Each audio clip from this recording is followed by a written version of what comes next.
India, सच सबसे पहले सबसे तेज।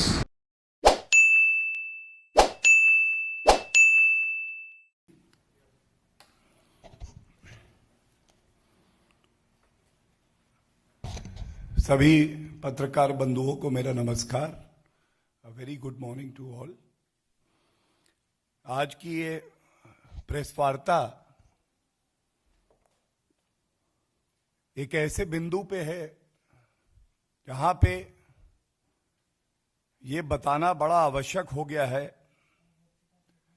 कि जहां श्री नरेंद्र मोदी जी के नेतृत्व में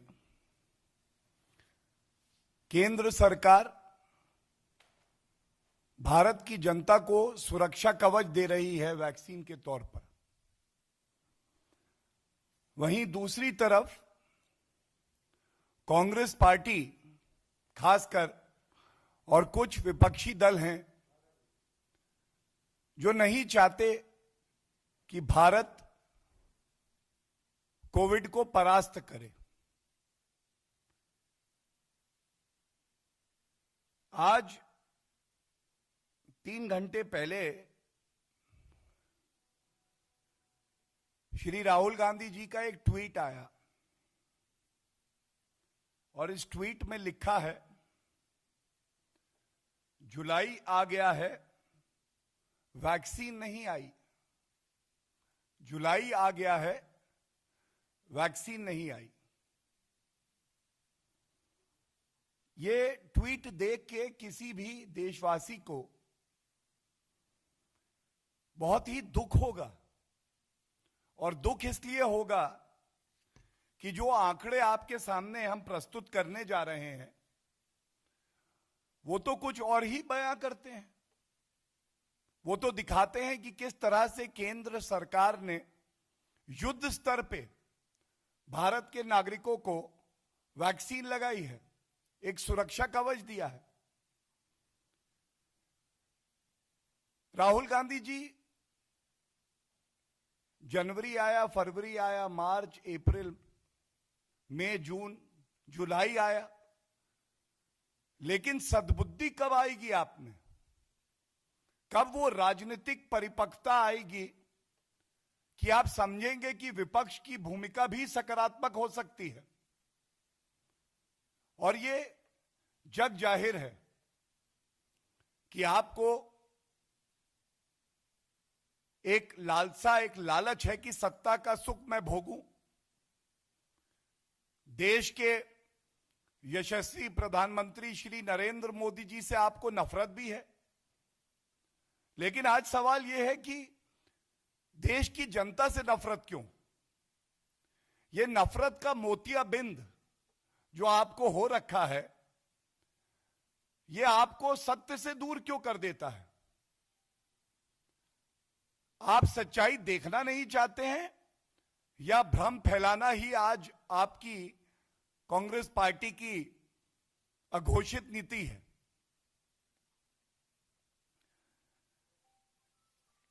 जब ये प्रेस वार्ता हम लोग कर रहे हैं, हम सब जानते हैं कि 21 जून से वैक्सीनेशन ड्राइव में एक नई तेजी, एक नई उछाल आई, और ये कहते हुए भी हमें गर्व होता है कि भारत विश्व में आज ऐसा देश है जिसने अपने 34 करोड़ नागरिकों को सुरक्षा कवच दिया है। हम सब जानते हैं कि वैक्सीन एक इकलौता ऐसा तरीका है जिससे आप भारत की जनता को सुरक्षित कर सकते हैं। और राहुल गांधी जी, ये प्रश्न आपसे है, जुलाई आ गया, वैक्सीन नहीं आई, तो जो आंकड़े हैं, जुलाई की ही पहले बात कर लेते हैं। 1 जुलाई को जिसके आंकड़े आज आए हैं, 24 घंटे में 41,60,000 वैक्सीन लगाई गई, और 21 तारीख से लेके आज तक जो डेटा सामने आया है, राहुल गांधी जी 11 दिनों का ये डेटा है, भारत में 6,85,00,000 वैक्सीन लगाई गई हैं 11 दिन की समय अवधि में। और अगर इसका औसत निकाला जाए, एवरेज निकाला जाए, तो प्रतिदिन 24 घंटे में ये 62 लाख के आसपास होता है। तो राहुल गांधी जी, ये सवाल आपसे जरूर पूछा जाएगा, थोड़ा होमवर्क आप भी करेंगे, पढ़ाई लिखाई करेंगे, और आज आपकी ये जिम्मेदारी है कि अगर आपने एक ट्वीट किया जो बहुत ही हल्का ट्वीट था, तो आप ये जानकारी दें कि क्या विश्व में कोई और देश ऐसा है, कितने देश हैं जहां पे 24 घंटे में 62 लाख वैक्सीन औसतन लगे हैं पिछले 11 दिन की अवधि में। और मुझे याद आता है जब भारत में 2 वैक्सीन कोविशील्ड, जो भारत में बड़ी मात्रा में निर्मित हो रहा है, और कोवैक्सीन स्वदेशी वैक्सीन जिसे हमारे वैज्ञानिकों ने बनाया, और हर भारतीय को गर्व हुआ कि भारत वैक्सीन आविष्कार करने में और उत्पादन करने में अव्वल है। तब आपके कांग्रेस के नेता और संवैधानिक पदों पे बैठे हुए मुख्यमंत्री छत्तीसगढ़, पंजाब, राजस्थान कोवैक्सीन पे सवाल उठा रहे थे। यह भारत को मजबूत करता है या कमजोर करता है, यह जरूर बताइए राहुल गांधी जी। शशि थरूर जी का एक ट्वीट है। शशि थरूर जी ने कोवैक्सीन के लिए कहा था, तो Covaxin has not yet had phase 3 trials, approval was premature and could be dangerous. खतरनाक है ये। जयराम रमेश ने कोवैक्सीन को फिर से घेरा और कहा कि इसे नहीं लगना चाहिए। और शर्म की बात है कि राहुल गांधी जी कोविड वायरस को आपने मोविड बुलाया। अगर हल्की राजनीति करनी होती तो बहुत से लोग कहते हैं कि इसको रोविड बुलाओ, हम भी कह सकते थे। हम भी कह सकते थे रोविड वायरस जो है भारत में बहुत ही खतरनाक है, क्योंकि यह अंदर से भारत को खोखला करने का काम करता है। लेकिन श्री नरेंद्र मोदी जी इस वायरस से लड़ने का ये जो प्रयास है, ये जो युद्ध स्तर पे काम चल रहा है, इसे भाजपा और गैर भाजपा शासित राज्यों में नहीं बांटना चाहते। ऐसे भी राजनीतिक दल हैं जिनका नाम लेना भी यहां उचित नहीं होगा, क्योंकि उनकी ना इतनी योग्यता है, ना उनकी ऐसी रेपुटेशन है कि उनका नाम लिया जाए। उन्होंने इसे बीजेपी का टीका बता दिया था। उन्होंने बीजेपी का टीका बताया, और ये राष्ट्रीय अध्यक्ष जिस पार्टी के हैं उन्हीं के पिताजी ने वो टीका लगवाया, क्योंकि वो जानते थे ये भारत का टीका है। क्या ये जिम्मेदारी आज विपक्ष की नहीं है कि जब वो अनर्गल आरोप लगाए, इस तरह के ओछे हल्के गंदे ट्वीट करें, तो अपने आप से जरूर पूछें कि अगर हम आज सरकार को घेरें सिर्फ इसलिए क्योंकि हमें घेरना है या मोदी जी से नफरत है, तो क्या हम भारत की लड़ाई जो कोविड के खिलाफ है उसको कमजोर कर रहे हैं कि मजबूत कर रहे हैं? और मैं पुनः कहूंगा, ये हमारे लिए गर्व की बात है कि पूरे विश्व में भारत आज एक ऐसा देश है जिसने पिछले 11 दिन में 6,85,00,000 टीके लगाए हैं। इनको सुरक्षा कवच कहना गलत नहीं होगा। जनता को सुरक्षा कवच अगर किसी ने दिया है तो वो केंद्र की सरकार ने अपनी कर्तव्य परायणता को दर्शाते हुए दिया है। औसतन 62 लाख करीब करीब टीके हर दिन 24 घंटे में लगे हैं पिछले 11 दिन में। आगे वैक्सीनेशन ड्राइव में और तेजी आएगी और यह भारत सरकार की प्रतिबद्धता है कि दिसंबर 2021 तक जो वैज्ञानिक कहते हैं उस हर नागरिक को टीका पहुंचेगा।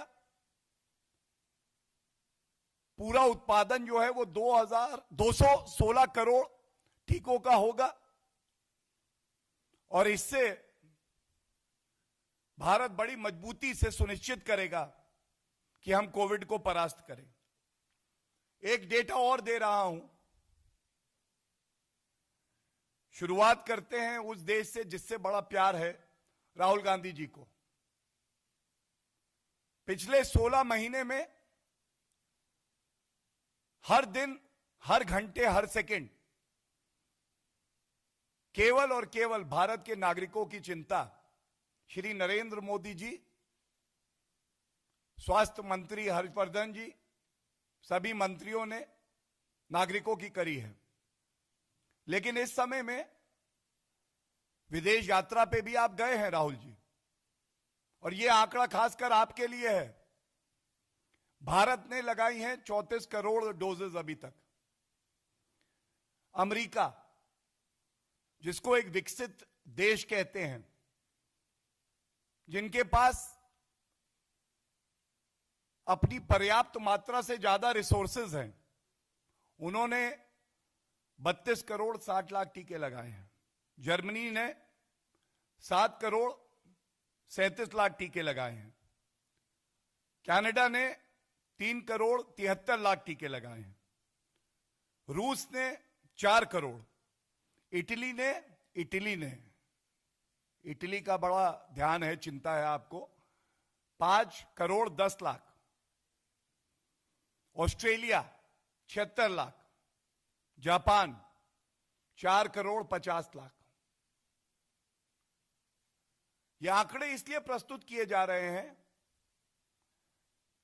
कि अगर कोई भी चर्चा करिए, आलोचना भी करिए, तो बड़ी जिम्मेदारी से करिए। ऐसा नहीं हो सकता है कि एक राजनीतिक दल ऐसी मानसिकता कुंठित रखे कि वो भ्रमजीवी बन जाए। वैक्सीन खराब है, खतरनाक है, वायरस का नाम कोविड है, कांग्रेस शासित प्रदेश लेंगे नहीं वैक्सीन। भारत का स्ट्रेन, यह भी आविष्कार राहुल गांधी के दिमाग की उपज है, वो विदेश पहुंच गया है, जिसको वर्ल्ड हेल्थ ऑर्गेनाइजेशन ने नकार दिया। और इसीलिए आईना दिखाना आवश्यक है। अब आईना दिखाते हैं कि कांग्रेस शासित राज्य क्या कर रहे हैं, किस तरह से सहयोग कर रहे हैं केंद्र सरकार का, और इस लड़ाई में किस तरह से भ्रष्टाचार किया जा रहा है। बड़े ही प्रतिष्ठित अखबार की यह न्यूज है मेरे सामने, आपके समक्ष रख रहा हूं, और इसका सार क्या है वो भी रख दूं। जब आपदा आती है तो आपदा में अवसर ढूंढने का काम कोई करता है तो वो कांग्रेस पार्टी है। आपदा है, लोग चिंतित हैं, परेशान हैं, कैसे टेंडरों के दाम बढ़ा दिए जाए, मुनाफाखोरी करी जाए, जमाखोरी की जाए। राजस्थान में एक ऐसा ही मामला आया है। सेकेंड वेव से जब केंद्र सरकार, भाजपा शासित राज्य, मुख्यमंत्री जो भाजपा के हैं, वो दिन रात जनता की सेवा में समर्पित थे, उस वक्त राजस्थान की सरकार ने 20,000 कॉन्सेंट्रेटर ऑक्सीजन के खरीदे, और इस प्रतिष्ठित अखबार ने 1300, एक नहीं, दो नहीं, 10 नहीं, 20 नहीं, 100 नहीं, 1300 ऐसे कॉन्सेंट्रेटर को चेक किया। उन्होंने पाया कि अस्पतालों में लगाने के लिए ये जो कॉन्सेंट्रेटर लिए गए हैं, ये इस लायक भी नहीं थे कि ये निजी इस्तेमाल में किए जाए। और दुख की बात क्या है, मैं पंजाब में आऊंगा, बट याद दिला दें किस तरह से पंजाब में भी इसी तरह से घूसखोरी, मुनाफाखोरी हो रही थी वैक्सीन को लेके और फतेह किट को लेके। और अब सामने आया है कि जिस ऑक्सीजन कॉन्सेंट्रेटर का दाम खुले बाजार में 35,000 रुपए के आसपास था, वो 1 लाख रुपए में खरीदे गए। 1 लाख रुपए, 3 गुना ज्यादा मार्केट रेट से। और दुख की बात यह है कि ये सारे के सारे कॉन्सेंट्रेटर जो हैं जनता के काम भी नहीं आ पाए। ये धूल खाते रहे, लेकिन कांग्रेस को जो चाहिए था, आपदा में घूस खा के रुपया कमाना, कांग्रेस पार्टी की तिजोरी भरती रहे, वो काम कांग्रेस ने कर दिखाया। और इसके साथ अति आवश्यक है कि राजस्थान में यह पहली बार नहीं हो रहा। पत्रकार बंधुओं, मेरे हाथ में एक और बड़ा ही प्रतिष्ठित अखबार है, उसकी ही खबर है, और मैं पढ़ दूं वो क्या कहता है। राजस्थान में टीके की बर्बादी, 35 सेंटरों के कचरे में मिली 500 वायल, इनमें 2,500 से भी ज्यादा डोज। एक डोज का मतलब है एक भारतीय नागरिक की जान बचाना। एक डोज का मतलब है एक सुरक्षा कवच, और सुरक्षा कवच दे रहा है केंद्र। और आप दिखाने के लिए कि देखिए वैक्सीन तो हम लगा रहे हैं, उनको कूड़ेदान में डाल देते हैं। यह भी खबर आई कि उसको जमीन में गाड़ दिया गया। और सबसे ज्यादा दुख की बात जो है, अगर इस लोकतंत्र की असली ताकत कोई है तो वो ताकत है मीडिया, प्रेस, जिसको लोकतंत्र का चौथा स्तंभ कहते हैं। जब ये खबर आई, हमारे एक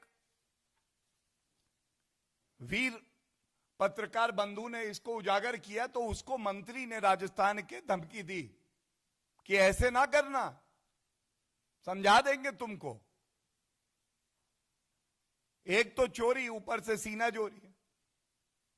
लेकिन राहुल गांधी जी ने, सोनिया गांधी जी ने इतनी चिंता भी नहीं करी कि वो राजस्थान के मुख्यमंत्री अशोक गहलोत जी से पूछें, गहलोत जी ये हो क्या रहा है। राहुल गांधी जी ने श्वेत पत्र जारी नहीं किया। चाहते तो हम भी राजनीति कर सकते थे, ये कह सकते थे केंद्र सरकार द्वारा दिया हुआ वैक्सीन आप सदुपयोग में क्यों नहीं लाते, क्यों बर्बादी हो रही है, क्यों घोटाला हो रहा है। हमने हर वो संभव कार्य किया जिससे हर वैक्सीन की डोज नागरिक की जान बचाए। बात वैक्सीन की हो रही है, आईना दिखाना अति आवश्यक है। हो सकता है कांग्रेस को अपना चेहरा एक भ्रष्टाचारी, घिनौने व्यक्ति का दिखे, और दिखना भी चाहिए, क्योंकि जनता का हक आप मार रहे हैं, आप ओछी राजनीति कर रहे हैं। राहुल गांधी जी यहीं से प्रेस वार्ता भारतीय जनता पार्टी ने करी थी। एक वैक्सीन घोटाला पंजाब में भी हुआ था। जून के प्रथम सप्ताह की बात है। 400 रुपए की वैक्सीन खरीदी आपने पंजाब सरकार ने, और उसको प्राइवेट अस्पतालों को 1,060 रुपए का बेचा, दुगने से भी ज्यादा, 2.5 गुना हो गया। उस पे प्राइवेट अस्पतालों ने और मुनाफा कमाया और आम जनता को ये 1,500 रुपए से 2,000 रुपए का पड़ा। 400 रुपए का वैक्सीन जनता को पंजाब में 1,500 से 2,000 रुपए का पड़ रहा है।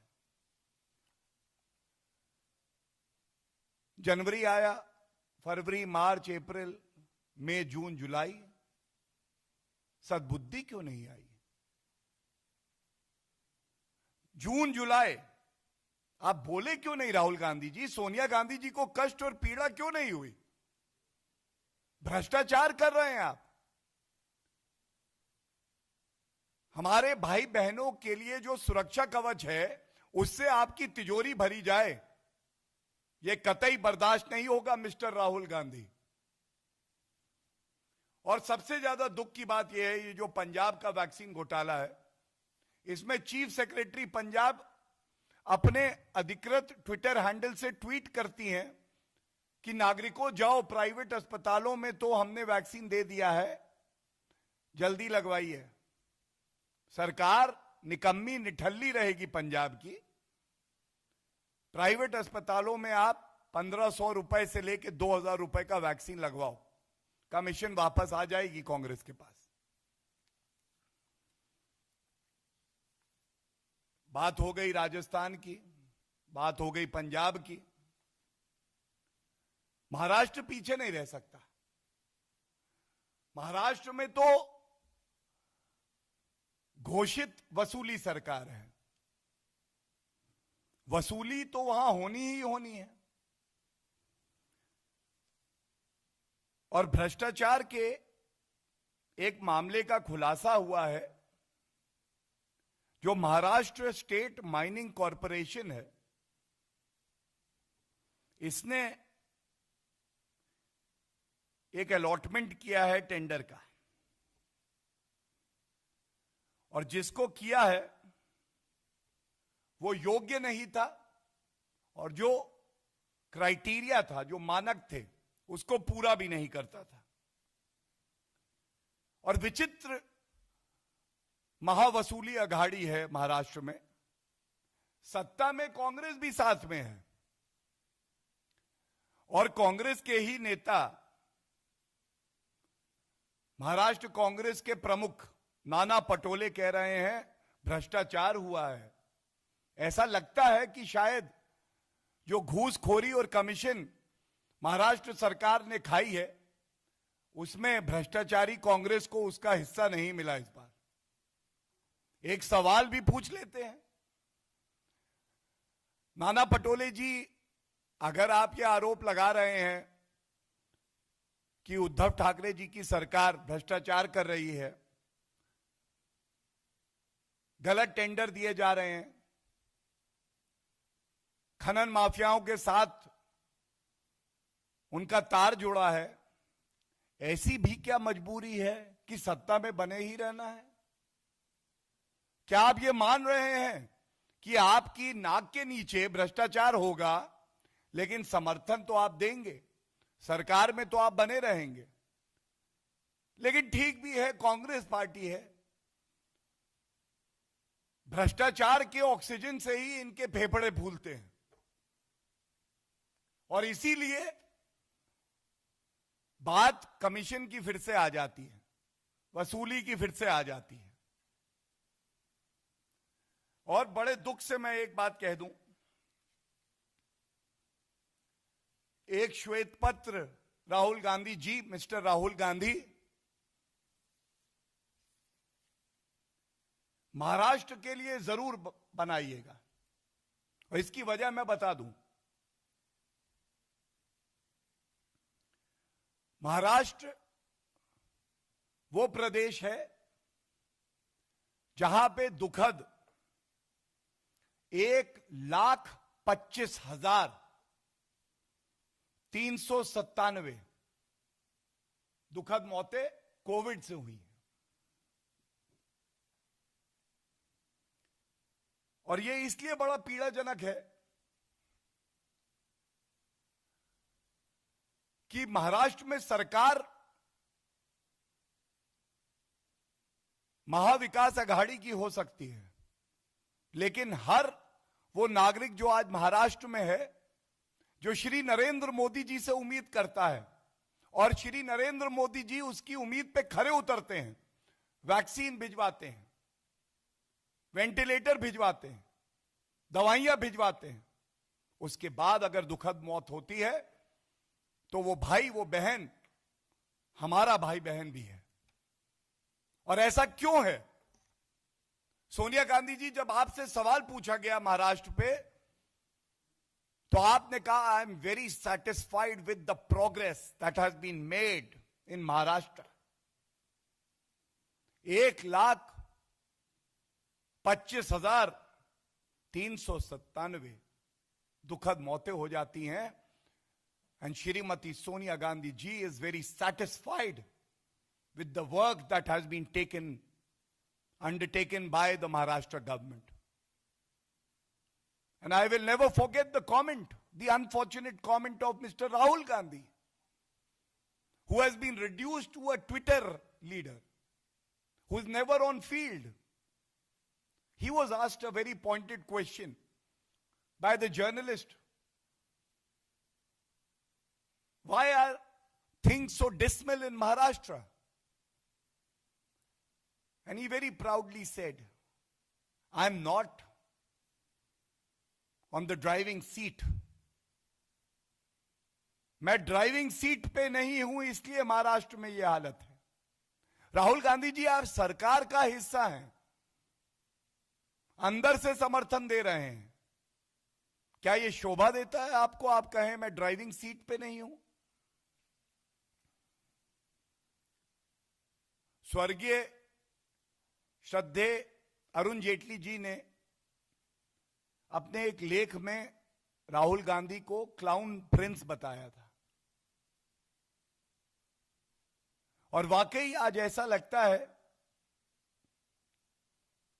That mister Rahul Gandhi lacks the maturity, the seriousness that should be there in a leader of opposition. He lacks the seriousness and maturity that should be there in a member of parliament. His utterances are not only an embarrassment to the leaders of his party, they are an embarrassment for every citizen of the country. The U-turns, the flip-flops, the contradictions in letters of Shrimati Sonia Gandhi ji and Rahul Gandhi reveal a lot. And they clearly reveal there is a sinister plot to defame our country. The sinister plot is create hurdles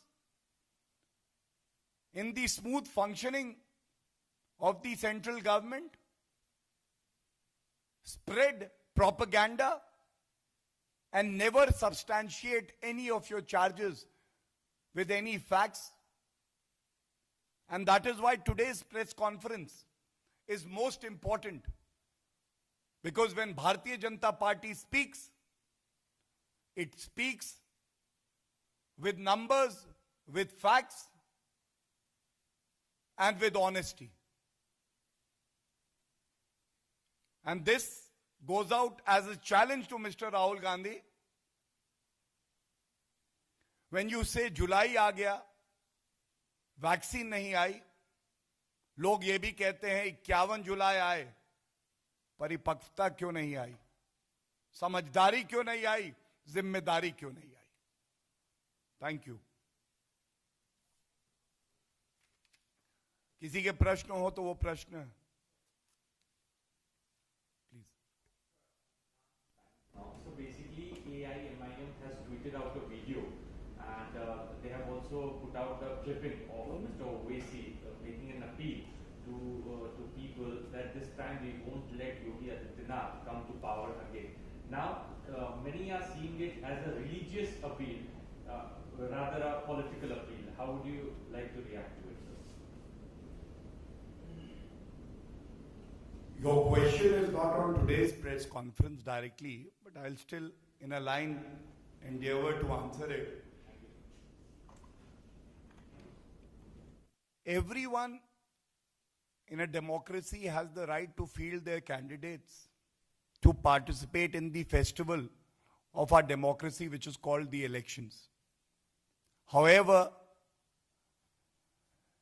everything about AIMIM, starting from its name, which has the term Muslimin, is communal.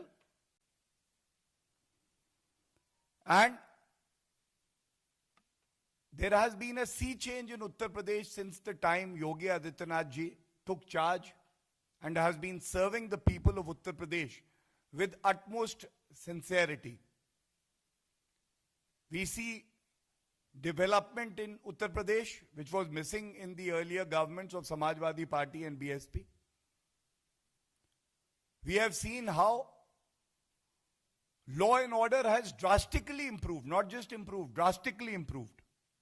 The criminals today are afraid of the strong hand of law. The criminals are behind bars. But there will be politics of hatred, of communal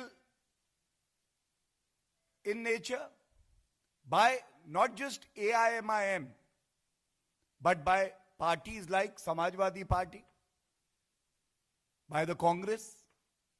The point here is very simple.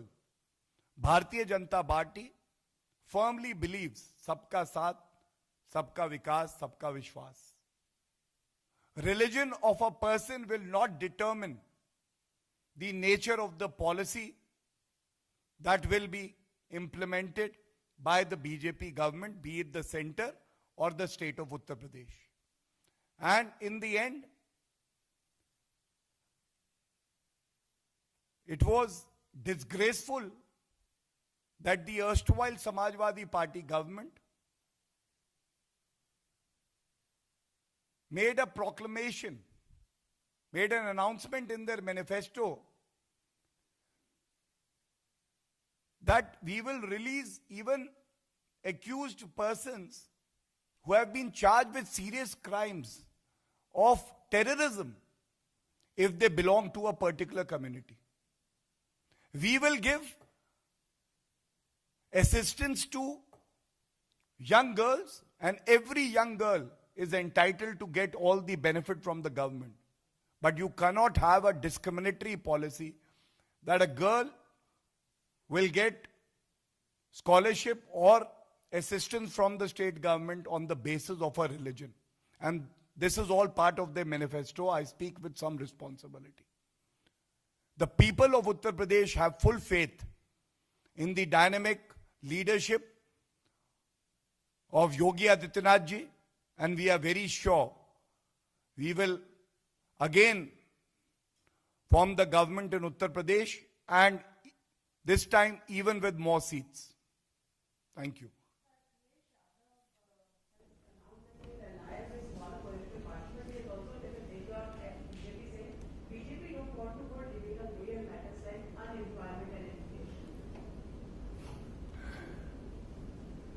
Let him put his house in order first. He is not having a political party.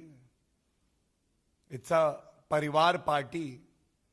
And we all know that members of his own Parivar are not listening to him. So I will leave it at that. And Bharatiya Janata Party has a very good connect with the citizenry of Uttar Pradesh. And we are bound to succeed because of the honest, transparent, and people-serving government that we have seen in Uttar Pradesh. Thank you. और आज के issue पे कोई है अगर प्रश्न तो पूछ सकते हैं. हो गया please.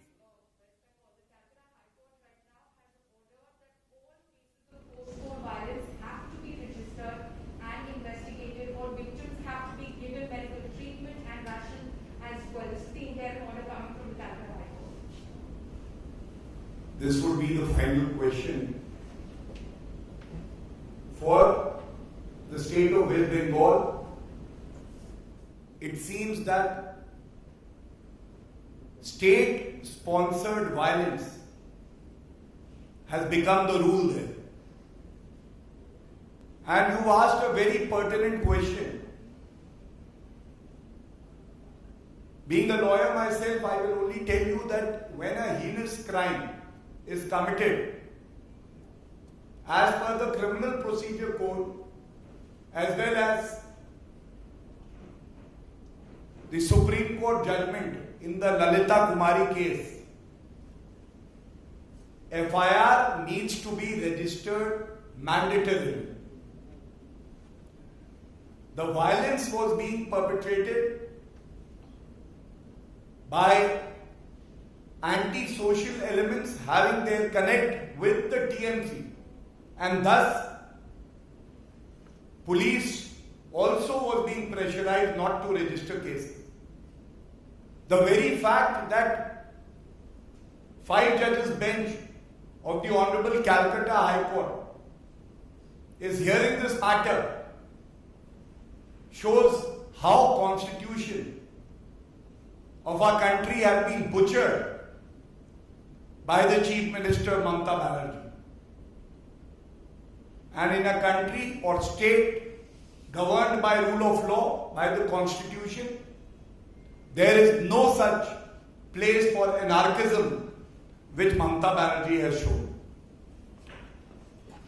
We will fight tooth and nail against the misrule of Mamata Banerjee ji, as well as we stand with every worker of the BJP who believes in our vibrant democracy, as well as the ethos and the ideology of the Bharatiya Janata Party.